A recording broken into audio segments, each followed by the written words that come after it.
মাননীয় স্পিকার, এখানে একটি বাস্তবতার কথা মহান সংসদের মাধ্যমে জনসাধারণকে জানানো প্রয়োজন।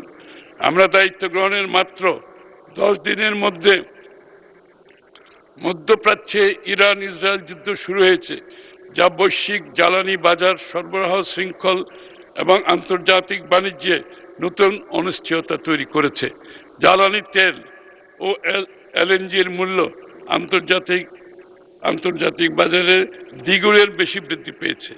এর প্রভাবে সরকারকে চলতি অর্থ বছরের মার্চ জুন সময়ে বিদ্যুৎ জ্বালানি এলএনজিতে নির্ধারিত ভর্তুকির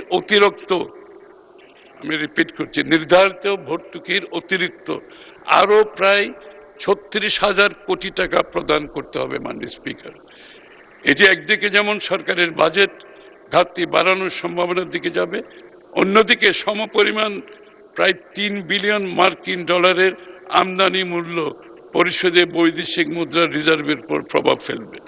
সরকার এই অপ্রত্যাশিত পরিস্থিতি মোকাবেলায় জনগণকে জ্বালানি ও বিদ্যুৎ ব্যবহারে সাশ্রয়ী হতে বেশ কিছু পদক্ষেপ গ্রহণ করেছে, সেটা আমি আর উল্লেখ করলাম না।